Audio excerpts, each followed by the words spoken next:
स्वागत है आप सभी का। आप देख रहे हैं देश का सबसे बड़ा क्रिकेट शो क्रिकेट प्रेडिक्टर। मैं हूं आपके साथ सुजाता और स्वागत है आप सभी का एशिया कप 2025 पर हमारी खास पेशकश कौन बनेगा एशिया का चैंपियन में। और आज बात होगी भारत बनाम ओमान की। एक तरफ है वर्ल्ड क्रिकेट की एक महाशक्ति भारत तो दूसरी तरफ है एक उभरती हुई टीम ओमान। भारत लगातार 2 ग्रुप स्टेज के मैच जीतकर सुपर 4 में अपनी जगह पक्की कर चुका है तो ओमान लगातार 2 मैच हारने के बाद पहले ही बाहर हो चुका है। लेकिन आज उसके पास एक मौका है भारत जैसी ताकतवर टीम के साथ खेलने का, अनुभव लेने का और सीखने का। इस मैच पर हम डिटेल में बात करेंगे, लेकिन उससे पहले आपको बताते हैं गुरुवार के मैच के बारे में। गुरुवार को श्रीलंका वर्सेस अफगानिस्तान का मुकाबला खेला गया, जिसमें श्रीलंका ने 6 विकेट से अफगानिस्तान को हराकर अपने साथ साथ बांग्लादेश के लिए भी सुपर 4 में जगह पक्की कर ली है। शुरुआत कैसे हुई आपको बताते हैं। शुरुआत अफगानिस्तान ने की और जीत का जो लक्ष्य था वो 170 रनों का था। जीत के लिए 170 रनों का पीछा करते हुए श्रीलंका की शुरुआत बहुत अच्छी नहीं रही। ओपनर पथुम निसानका 6 और फिर कामिम मिशारा 4 पर ही लौट गए। अफगानिस्तान की उम्मीदें थोड़ी सी बढ़ गई थी यहाँ पर, लेकिन यहाँ विकेटकीपर कुशल मेंडिस ने पारी को संभाल लिया और 52 गेंदों पर नवाद 74 रन बनाकर वो आखिरी तक डटे रहे। शुरुआत में इससे पहले नबी मोहम्मद ने बल्लेबाजी करते हुए 22 गेंदों में 60 रनों की शानदार पारी खेली और इसी की बदौलत अफगानिस्तान की टीम 169 रन बना पाई। नबी ने आखिरी ओवर में दुनित विला लागे को 5 छक्के जड़ दिए और धमाल मचा दिया। 22 साल के ऑलराउंडर दुनित को मैच के बाद पिता के निधन की दुखद खबर मिली, जिसके बाद वो घर के लिए रवाना हो गए।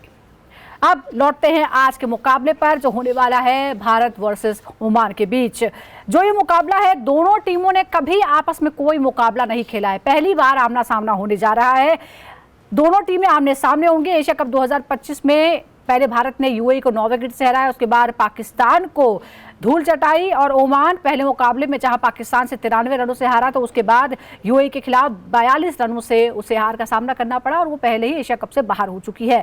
ये उसका आखिरी मुकाबला होगा तो इसके पास खोने के लिए कुछ नहीं है, लेकिन सीखने के लिए बहुत कुछ है। वो सीख सकता है भारत जैसी टीम के खिलाफ खेलकर, एक भरोसा उसमें आ सकता है, खिलाड़ियों के साथ खेलकर उसे अनुभव मिलेगा और इसीलिए ये एक बहुत बड़ा लर्निंग इवेंट जो है उसके लिए होगा। इस पर हम डिटेल में बात करते हैं और इस वक्त मेरे साथ स्टूडियो में मौजूद हैं मदन लाल जी। स्वागत करते हैं मदन लाल जी, बहुत बहुत स्वागत है आपका। Thank you very much. Thank you Madan Lal sir, आज जो हम भारत और ओमान की बात कर रहे हैं, वैसे प्रैक्टिकली टेली में इस मैच का कोई मतलब नहीं है, मतलब किसी के पास खोने के लिए कुछ नहीं है, लेकिन सीखने के लिए बहुत कुछ है।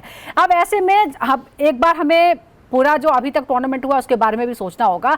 भारत ने बहुत ज़बरदस्त तरीके का खेल दिखाया है। पहले मुकाबले में 9 विकेट से यूएई को हराया और उसके बाद पाकिस्तान को 7 विकेट से रौंदा। जाहिर तौर पर भरपूर जो है वो आत्मविश्वास से है, लेकिन भारत का अभी तक कौन सा एस्पेक्ट है जो सबसे ज़्यादा आपको प्रभावित कर रहा है? वो बैटिंग, बॉलिंग या फील्डिंग है जो सबसे ज़्यादा मजबूत आपको नजर आई है?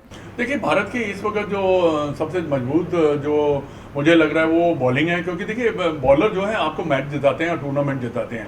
क्योंकि जब अगर बॉलर जल्दी टीम को आउट कर देंगे तो बैट्समैनों के ऊपर इतना ज़्यादा प्रेशर नहीं आएगा। अभी तक तो देखिए बैट्समैनों के ऊपर पाकिस्तान के खिलाफ 127 रन उनको सिर्फ चेज करने पड़े थे और हांगकॉन्ग के साथ उनको कोई ज़्यादा कोई मशक्कत नहीं करनी पड़ी और यूएई के साथ भी उनका कोई ऐसा कोई मिस मैच ही आप कह सकते हैं था, बट उसमें जो किरदार निभाया गया तीनों मैचेस में वो बॉलर्स ने निभाया है। तो बॉलिंग एट द मोमेंट मैं समझता हूँ कि काफ़ी अच्छा प्रदर्शन कर रही है, क्योंकि यही है कल वाले मैच, आज वाले मैच में भी बॉलिंग जो है मैं समझता हूँ कि उनका ऊपर हाथ रहेगा। बिल्कुल जाहिर तौर पर रहेगा। लेकिन अगर हम ओमान की बात करते हैं तो ओमान टूर्नामेंट में उसने मेहनत तो की है लेकिन कामयाबी नहीं मिली है। जतिंदर सिंह और विनायक शुक्ला जैसे खिलाड़ियों से उम्मीद थी, लेकिन ऐसा वो कुछ कर नहीं पाए। अब सबसे बड़ी कमजोरी यहाँ पर आपको क्या दिखती है ओमान की टीम में, गेंदबाजी या बल्लेबाजी? नहीं, देखिए सबसे बड़ी कमजोरी तो ये है कि इनको एक्सपोजर कुछ नहीं है, क्योंकि बड़े बड़े टूर्नामेंट नहीं खेलते, बड़ी बड़ी टीमों के साथ नहीं खेलते, तो वो सबसे ज़्यादा इनकी ये कमज़ोरी है। क्योंकि और कैसे वो हैंडल प्रेशर करेंगे इंडियन टीम का, वो देखने वाली बात है। तीसरी बात ये है, अगर बॉलिंग थोड़ी सी मेरे को लास्ट मैच में जब खेली थी पाकिस्तान के खिलाफ तो मेरे को बॉलिंग काफ़ी अच्छी लगी थी उनकी। तो ये एक एडवांटेज तो है उनको, बट इंडिया को भी एडवांटेज है कि अच्छी बॉलिंग होगी तो उनको भी बैटिंग करने का थोड़ा सा ज़्यादा मज़ा आएगा। तो जैसे आपने कहा ना कि कुछ खोने के लिए सब कुछ पाने के लिए ओमान के लिए, तो उनके लिए ये मैच जो है आप कितना कुछ सीख सकते हैं ये देखने वाली बात है। बिल्कुल वर्ल्ड क्लास खिलाड़ियों के साथ खेलने का आज उसे मौका मिलेगा। लेकिन एक और बात है, ये जतिंदर सिंह मतलब कप्तान की हम बात करें, हम्माद मिर्जा जैसे बल्लेबाज ये प्रभावी क्यों नहीं रहे? क्या आपको लगता है कि यहाँ ऐसे बड़े टूर्नामेंट में इन टीमों के लिए सबसे बड़ी बात होती है कॉन्फिडेंस की? हाँ बिल्कुल, आपने कहा आत्मविश्वास जो है बहुत ज़रूरी है तो बड़े टीमों के साथ खेलना, क्योंकि आप एक तो नाम बहुत बड़े बड़े इंडियन टीम के साथ लगे हुए हैं, और दूसरा है कि आप नामों से ना खेलिए, आप क्रिकेट के हिसाब से जैसे बॉल आए उस वैसे अगर आप खेलते चले जाएंगे तो आपकी जो मुश्किलें आसान होती चली जाएगी। क्योंकि अगर आप ज़्यादा चीज़ें अपने माइंड जहन में लेके जाएंगे, हम ये करेंगे, हम बॉलिंग ये करेंगे, हम बैटिंग ऐसे करेंगे, पहले 6 हो, तो आपका तो पहले ही जो माइंड है वो पहले ही वर्क कर रहा है। तो आपको करना क्या है, आपको एक तो 20 ओवर खेलने हैं, दूसरा उनको देखना ये है कि जैसे बॉल आए वैसे आप उसको खेलिए, ताकि आपको एक बॉल बाय बॉल आपको खेलते चले जाओ, तो हो सकता है कि आप इस बड़ी टीम का थोड़ा सा कहते हैं ना कि मुकाबला कर सकें, मुकाबला तो नहीं, थोड़ा सा अच्छी क्रिकेट आप दिखा सकते हैं। बिल्कुल, एक वेटरन की तरफ से ये सलाह जो है वो ओमान की टीम को दी गई है कि आप सामने कौन खड़ा है ये मत देखिए, अपने स्किल पर भरोसा कीजिए और एक एक बॉल को लेकर अपनी रणनीति बनाइए, तो शायद आप थोड़ा सा अच्छा परफॉर्म कर पाएंगे और आप में आत्मविश्वास भी जगेगा। अब भारत की रणनीति की हम बात करते हैं, क्योंकि आज का जो मैच है उससे पॉइंट्स टेबल में कोई फर्क नहीं पड़ने वाला है, तो आज की रणनीति क्या हो सकती है? क्या आज इस तरह की जो खबरें आ रही हैं कि शायद हार्दिक पांड्या और बुमराह को आराम दिया जा सकता है, वहीं रिंकू सिंह, हर्षित राणा, अर्शदीप को मौका मिल सकता है, यानी एक नया प्लेइंग 11 जो है हमें देखने को मिल सकता है। सर, क्या आपको लगता है कि बुमराह और हार्दिक को आराम दिया जा सकता है, और क्या सुपर 4 से को ध्यान में रखते हुए सही फैसला होगा? नहीं, सही फैसला होगा। मैं समझा कि ब्रेक देना चाहिए, क्योंकि एक तो ह्यूमिडिटी लेवल बहुत ज़्यादा है, गर्मी बहुत ज़्यादा है। जसप्रीत को और हार्दिक पांड्या को जो भी टीम मैनेजमेंट सोचती है कि किस स्लॉट के ऊपर हम किस बैट्समैन को फिट कर सकते हैं, सेम एज रिंकू सिंह को आप एक्सपोजर दे सकते हैं, क्योंकि देखिए आपने टीम भी इसके साथ साथ बिल्ड करनी है, क्योंकि चाहे ओमान हो पर इंटरनेशनल मैच है ये, तो उसमें जब भी कोई नया खिलाड़ी जाता है वो परफॉर्म करने की कोशिश करता है। अगर दूसरी तरफ देखें तो आपको हर्षदीप को चांस दे सकते हैं और हर्षित राणा को आप चांस दे सकते हैं, बट इतनी ज़्यादा चेंजेस करता नहीं है टीम मैनेजमेंट। अच्छा, आपने अर्शदीप और हर्षित राणा का जिक्र कर दिया है, तो ये जो कॉम्बिनेशन होगा ये किस तरह से टीम में जुड़ेगा और इससे क्या आपको लगता है कितनी ताकत मिलेगी? देखिए, जसप्रीत बुमराह को अगर आप रेस्ट कराते हैं तो आप हर्षदीप को खिला सकते हैं, अगर आप हार्दिक पांड्या को खिला सकते हैं तो रेस्ट करना है तो आप हर्षित राणा को चांस दे दें। बट एक बात आप भी अब सोचनी पड़ेगी कि आपकी बैटिंग लाइन अब ना शॉर्ट हो, क्योंकि आप हार्दिक पांड्या जो ऑलराउंडर है, मेरे को लगता नहीं है कि हार्दिक पांड्या को वो रेस्ट कराएंगे, पर यह है कि आपको बाकी खिलाड़ी जो एक्सपोज अभी तक नहीं हुए तो उसको भी आप एक्सपोज कर सकते हैं, उनको एक्सपोजर दे सकते हैं। पर ये है, एक और देखने वाली बात है कि जो मैच है ये कभी भी किसी टीम के साथ लाइट नहीं देना चाहिए।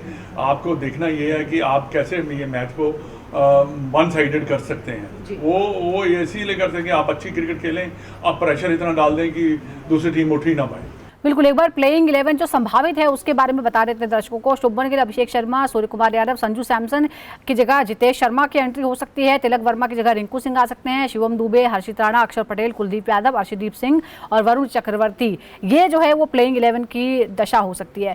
अब सर, एक और सवाल है कि रिंकू सिंह अगर खेलते हैं तो किसकी जगह उन्हें खिलाना सही रहेगा? देखिए, आपने जो उसका तिलक वर्मा का नाम लिया है, ये उसी की जगह पे ये खेल सकता है, क्योंकि आपको जो है बैट्समैन के अगर आप चेंज करें तो बैट्समैन ही खिलाना पड़ेगा। तो रिंकू सिंह भी एक्सपीरियंस है, वो खिलाड़ी काफ़ी, उन्होंने IPL खेले हैं और भी 2020 के क्रिकेट खेले हैं, पर आई हैव डाउट कि उसको खिलाएंगे। अच्छा, आपको लगता है कि उन्हें नहीं खिलाएंगे? नहीं, मेरे को मुश्किल लगता है, क्योंकि तिलक वर्मा ने 2 आउटिंग हुई है, उन्होंने रन बनाए हैं, पर क्या होता है कि ये 2020 क्रिकेट में अगर आप जाते हैं, हिटिंग अच्छी करते हैं, तब आपको जो है बैटिंग में कॉन्फिडेंस आता है। बट तिलक वर्मा, क्योंकि वो उनकी स्कीम में है फाइनल खेलने की, वो उसको चेंज शायद बैटिंग को ना कर। हाँ, वैसे भी उनको बहुत ज़्यादा मौके मिले नहीं जी, जी। हैं, तो इसलिए हो सकता है कि उन्हें शायद अभी रखा जाएगा। लेकिन सर, एक और सवाल आपसे मैं पूछना चाहूँगा आखिर में कि ये जो मैच है, यूँ तो वैसे ये आंकड़ों के हिसाब से फॉर्मेलिटी ही है, लेकिन क्या टीम इंडिया इसे फॉर्मेलिटी के साथ लेगी, या इससे ये एक तरह से एक मौका है नए चेहरों को आजमाने का और उसके बाद फाइनल की तैयारी करने का? नहीं, देखिए लाइन तो लाइन ले ही नहीं सकती, क्योंकि देखिए ये इंटरनेशनल मैच है, जितने भी आप स्कोरें करेंगे या विकेट लेंगे सब हिस्ट्री में जाता है। आपके इनकी काउंटिंग होती है, ये तो है नहीं कि इसकी काउंटिंग नहीं होगी, क्योंकि जो भी प्रदर्शन करेगा उसके आंकड़ों में चला जाएगा। तो वो कोई भी खिलाड़ी कभी भी कोई भी मैच इजी नहीं ले, चाहे अभिषेक शर्मा हो, इतना अच्छा वो बैटिंग कर रहा है या हिटिंग कर रहा है, वो भी नहीं लाइला, वो भी चाहेगा कि मैंने 33 रन बनाए, मैं 100 बनाऊं, जल्दी से जल्दी बनाऊं। उससे उसका गिल का भी सेम होगा। एज ए बॉलर जितने भी खेलेंगे वो भी चाहेंगे कि मेरे 4 या 5, 3 या 4 विकेट मेरे को मिले। तो ये और अच्छी बात यह है कि भारत के पास इतनी बेंच स्ट्रेंथ है कि एक पैरेलल प्लेइंग 11 जो है वो कभी भी खड़ी कर सकती है। और आज यही उम्मीद की जा रही है कि इस मैच में कुछ ऐसे चेहरों को जगह दी जा सकती है जिनको अभी 2 मैचों में नहीं खिलाया गया है, या फिर हो सकता है कि आने वाले दिनों में भी उनका खेलना मुश्किल हो जाए। तो आज एक मौका हो सकता है, और इसीलिए हम कह रहे हैं कि प्लेइंग 11 में कुछ चेंजेस देखने को मिल सकते हैं। बहुत बहुत शुक्रिया आपका Madan Lal ji. Thank you. Thank you. और अब हमारे साथ जुड़ गए हैं senior sports journalist Taus Rizvi. Taus, बहुत बहुत स्वागत है आपका। ताउस, आज जो मैच है फिर एक बार बहुत ही फर्क है दोनों ही टीमों में। एक वर्ल्ड क्लास टीम है तो एक टीम है जो सीखने की कोशिश कर रही है। भारतीय टीम आत्मविश्वास से लबरेज है, 2 मैच बहुत ही जबरदस्त तरीके से जीते हैं। ओमान पहले ही बाहर हो चुका है। ऐसे में एक और बड़ा सवाल है कि आज ओमान के लिए, जैसे ओमान जैसे जो छोटे क्रिकेटिंग नेशन है, उनके लिए इस तरह के टूर्नामेंट, क्योंकि आज उसके लिए एक आखिरी मैच है, इस तरह के जो मैच और इस तरह के टूर्नामेंट कितने इंपॉर्टेंट होते हैं? नहीं, देखिए ये 2-3 साल में एक बार आता है एशिया कप, और आप क्वालिफाई भी बहुत ही हार्डली करते हैं। तो पहली बार अगर आप क्वालिफाई किए या इसके पहले, बहुत ही रेयर चांसेस रहता है ओमान जैसी टीम्स को, तो एक एसोसिएट नेशन होने के बावजूद एक बराबर, तो आपको एक बड़े स्टेज पे खेलने का मौका मिला है, बहुत बड़ी बात है। I think it's a learning experience, और लर्न के साथ साथ आप जितना अपने आप को मतलब कॉन्फिडेंस लेते चले जाए, बिलीफ लाते चले जाए, उतना आगे बढ़ते चले जाए, क्योंकि आपका सफर जो है ना बहुत लंबा है। और अगर विजन होगा तो शायद अचीव कर ले, अगर बिना विजन के आप खेल ले अपॉर्चुनिटी टू प्ले तो फायदा नहीं। तो आपको जितना हो सके सीख के जाने का, और भारत जैसी बड़ी टीम के सामने खेल रहे हैं तो मतलब इससे बड़ा मौका क्या है। देखिए वहां पर भी जो खेल रहे हैं वो एक्सपर्ट्स ही खेल रहे हैं, बट देन वो एक्सपर्ट्स या यंगस्टर्स हैं, उनके लिए बड़ा सीखने का मौका है। चाहे वो हार्दिक से सीखे या गौतम गंभीर के साथ बैठ के आप बात कर सकते हैं, साथ साथ सूर्य कुमार यादव, अर्शदीप सिंह, जसप्रीत बुमराह, नाम लीजिए।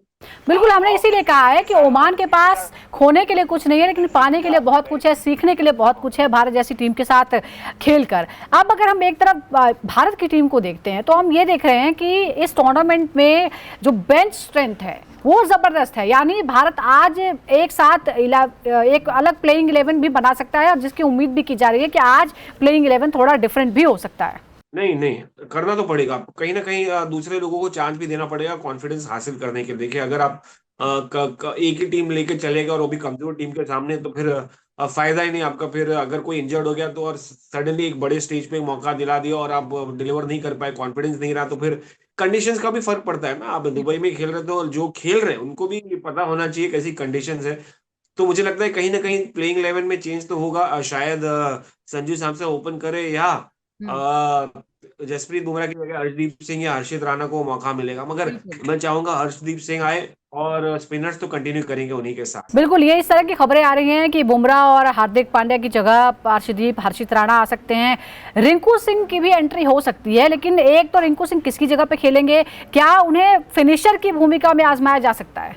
जी वो तो है, सो तो है। देखिए शायद हार्दिक की जगह आ जाए, मगर हार्दिक तो फास्ट बॉलर है, तो कहीं ना कहीं आपको अर्शदीप को और हर्षित को अगर लाना है तो जसप्रीत बुमराह या इनको बिठाना पड़ेगा, या तो स्पिनर को एक ड्रॉप करे, जडेजा, लेफ्ट हैंड स्पिनर अक्षर पटेल या वरुण चक्रवर्ती, कहीं ना कहीं एक ऑलराउंडर की जगह खेल सकते हैं रिंकू सिंह। शायद वो अक्षर पटेल हो सकते हैं, क्योंकि एक वैरायटी भी लेके आते हैं। याद रखिए एक ऑफ स्पिनर भी, और उन्होंने श्रीलंका में एक मैच भी जिताया था सूर्य कुमार यादव के अंडर। तो कहीं ना कहीं मुझे लगता है स्पिनर की जगह आएंगे, और फिनिशर की भूमिका हार्दिक पांड्या की जगह निभाएंगे, अगर ये नहीं हार्दिक नहीं खेले, तो कहीं ना कहीं एक मुझे और लगता है ऑप्शन अच्छे मैं आपको चेंजेस देती दिखेंगे हूँ। आपको ये मैच में, और जाहिर सी बातें होना चाहिए। जी, एक और ऑप्शन जो है जितेश शर्मा या फिर संजू सैमसन को ब्रेक दे दिया जाए, जितेश को खिला लिया जाए, आपके हिसाब से क्या सही रहेगा? नहीं नहीं, ये भी अच्छा ऑप्शन है। देखिए जितेश को भी एक अपॉर्चुनिटी देनी चाहिए। उन्होंने भी काफी समय से खेला नहीं, और जब खेलेंगे इंटरनेशनल लेवल पे, और साथ साथ कोई भी टीम हो सामने, या और दुबई जैसी कंडीशन में, तो एक एक्सपीरियंस हो जाएगा, उनको पता चल जाएगा कि सडनली अगर मौका मिले तो कैसे खेलना चाहिए, कैसी विकेट होगी। देखिए नेट्स में खेलना और मैच में जाके खेलना बहुत ही ज्यादा मेजर डिफरेंस होता है, वास्ट होता है। ना कि मैच सिचुएशन के हिसाब से सिमुलेशन भी हो जाएगा, और साथ साथ आपको विकेट के बारे में आइडिया हो जाएगा कि यार कैसा बिहेव कर रही है। तो ये भी एक अच्छा मूव रहेगा, क्योंकि संजू सैमसन 2 मैच खेल चुके हैं। वो बात अलग है, उनके साथ अन्याय नहीं, अन्याय हुआ है, क्योंकि बैटिंग उनकी नहीं। बल्लेबाजी जिसकी वजह से वो जी, करते चले आए पिछले 1 साल में। बल्लेबाजी का मौका उन्हें नहीं मिला है। लेकिन अगर चेंजेस की एक और बात है, आपको लगता है कि कुलदीप और वरुण चक्रवर्ती की जो स्पिनर्स की जोड़ी है वो कारगर भी साबित हुई है, क्या उसमें किसी तरह की छेड़छाड़ हो सकती है? नहीं, उसमें तो मुझे लगता नहीं है हो सकते, और होनी भी नहीं चाहिए, क्योंकि देखिए कुलदीप यादव जिस तरीके से गेंदबाजी कर रहे हैं, और मैन ऑफ द सीरीज के हकदार भी हो सकते हैं। और वरुण चक्रवर्ती कहीं ना कहीं देखिए बहुत कम रेयर मौका मिला है उनको। ऑलराउंडर है अक्षर पटेल, और अक्षर पटेल की जगह रिंकू सिंह बड़ा फिट बैठते। वरुण चक्रवर्ती आपको मिस्ट्री स्पिनर का ऑप्शन दे देते। तो एक हिसाब से मुझे लगता है कि देखिए अगर आप इंडिया को अपने आप को टेस्ट करना है ना, तो पहले बल्लेबाजी करना चाहिए ना, रादर देन बॉलिंग। क्योंकि आपने देखा क्या हाल हुआ है। खैर वो तो टॉस पर निर्भर करता है, अगर टॉस जीते हैं तभी आप यू कैन डिसाइड, अदरवाइज तो फिर आपको जो मौका दिया जाएगा आप वही कर सकते हैं, और फिलहाल वही देखने को मिला है। कुल मिलाकर अगर ये इस मैच की हम बात करें, जो ग्रुप स्टेज का आखिरी लीग मैच है, उसमें भारत के लिए नतीजे से ज्यादा ये तैयारी का मौका है, नए नए खिलाड़ियों को मौका देकर सुपर 4 की तैयारियों को पुख्ता करने का। ऐसे में एक और बड़ा सवाल है ताउस, अगर हम आज के मैच से आगे बढ़कर देखें तो सुपर 4 में आपको क्या लगता है भारत के लिए कौन सी टीम चुनौती पेश कर सकती है? टूर्नामेंट के हिसाब से जाए तो कोई नहीं, अभी कोई भी मैच नहीं है, मगर मुझे श्रीलंका से डर है। पाकिस्तान से तो डर नहीं है, मगर पाकिस्तान का टीम से तो डर नहीं है, मगर जो बाहर का सिनेरियो है वो शायद कहीं ना कहीं इफेक्ट करेगा, थोड़ा सा, ज्यादा नहीं, क्योंकि इंडिया नंबर 1 है वर्ल्ड की, और कॉन्फिडेंस के साथ जाती है। तो मुझे लगता नहीं कोई चैलेंज पेश करेगा, अगर करेगा तो शायद श्रीलंका कर सकती है। तो श्रीलंका थोड़ा सा कर सकती है, हालांकि टीम इंडिया जिस फॉर्म में है वो लगता नहीं है कि कोई भी टीम उसे परेशान कर सकती है इनफैक्ट, और इसीलिए कहा जा रहा है कि आज के मुकाबले में टीम इंडिया अपने दूसरे खिलाड़ियों को भी मौका दे सकती है और अपनी तैयारियों को और पुख्ता कर सकती है, क्योंकि आज का जो मुकाबला है वो टैली के हिसाब से महत्वपूर्ण नहीं है बल्कि रणनीति के हिसाब से महत्वपूर्ण हो सकता है। बहुत बहुत शुक्रिया आपका ताऊ हमारे साथ जुड़ने के लिए।